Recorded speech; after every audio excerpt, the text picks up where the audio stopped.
extra. And y'all are cute. Let me see if I can get my other one. There he goes. Hey, Sean. Hey, guys. Welcome back to Mom Before Life. My name is Trina. Today, we rolling with the punches. I started working for DoorDash last week, which went great for the most part. I started Friday, Saturday, and Sunday. My car started doing this thing where like it kind of shakes and the check engine light is like flashing, and I was like I mean it's okay because it would go back to driving normal, and then it just kept happening. I called my brother and he was like, well, you know, might need a oil change, and I'm like, well, I haven't really like got to my 3,000 because of okay, I'm sorry about that, guys. I had 2 DoorDashes come through, so I had to stop recording, of course.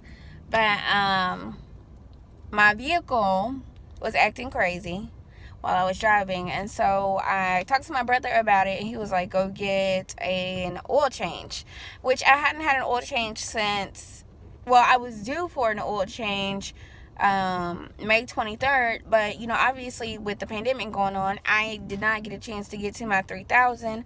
I wasn't really driving my car around, and so I was like, I really don't think it is that, but I'll go ahead and go do it because I don't know anything about cars. So I went and got my oil change. Mind you, I usually pay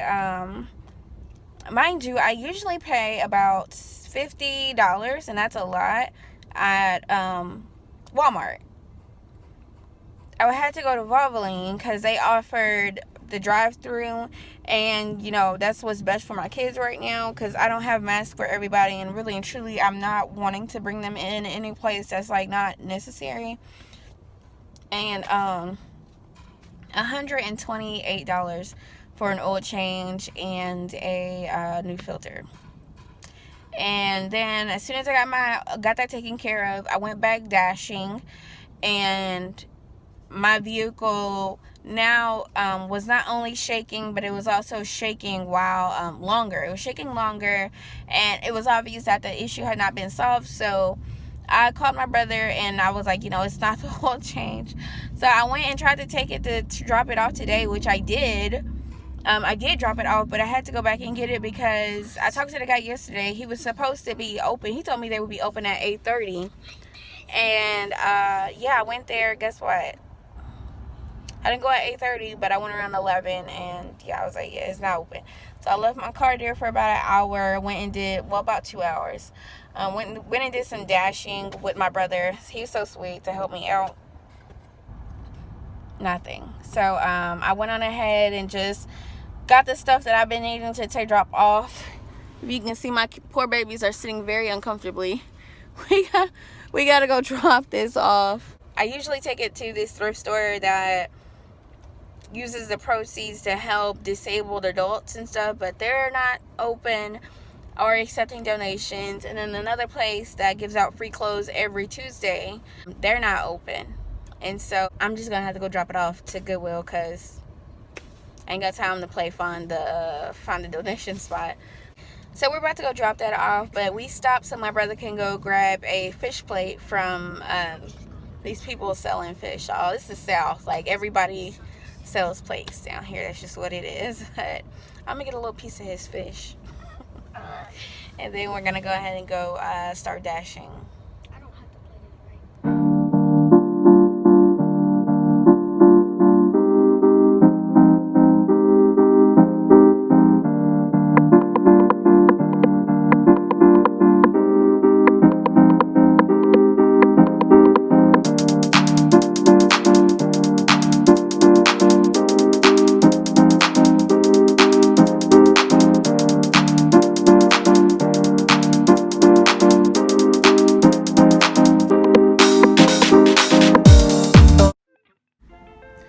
As I was DoorDashing Saturday night, we ran into a Black Lives Matter protest.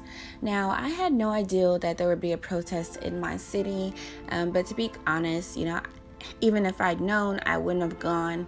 I feel like there are more effective moves that my community could make so that our voices were not only heard but taken more seriously, but to each his own.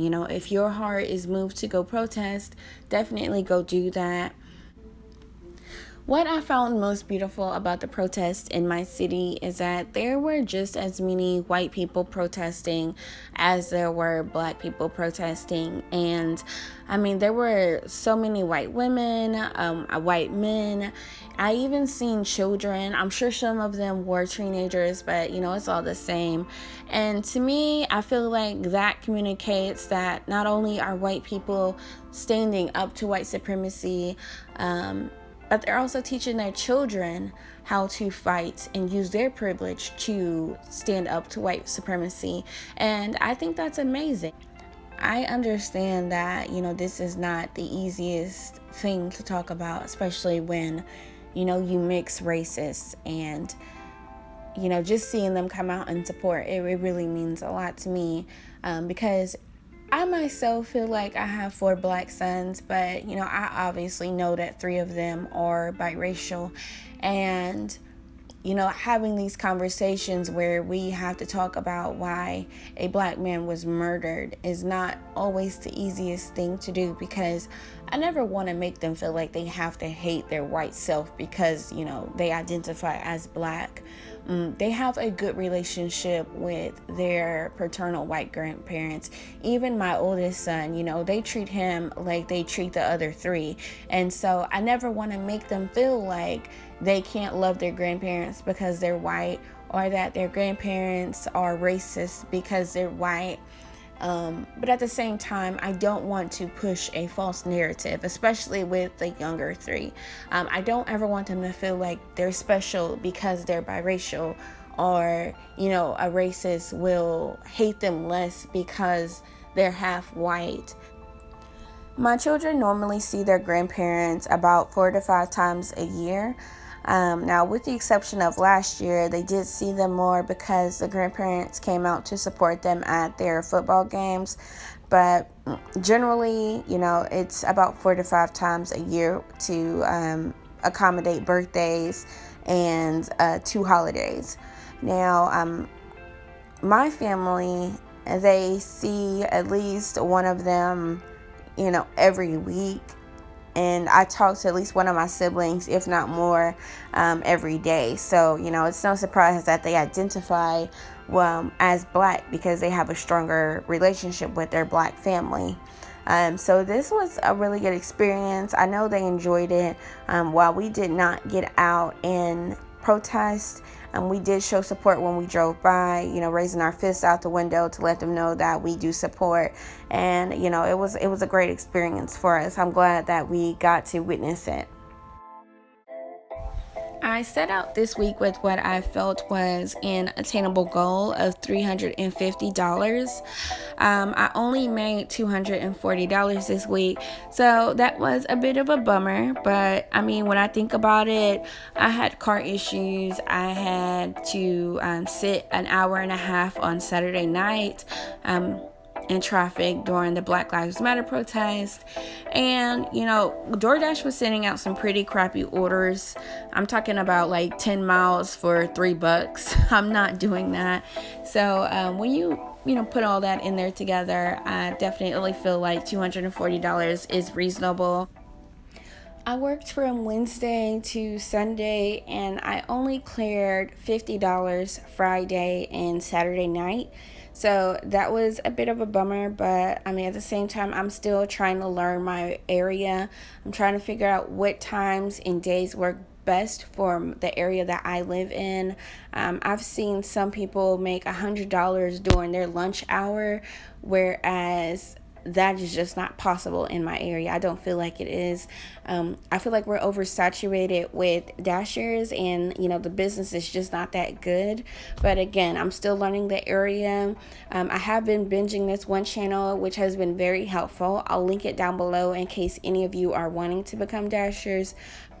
I've been able to maintain a very high customer rating, and I've also gotten two $5 cash tips when I've arrived. And I do feel it's because of those tips and tricks. But guys, thank you so much for watching, and I will see you guys in the next one. Bye.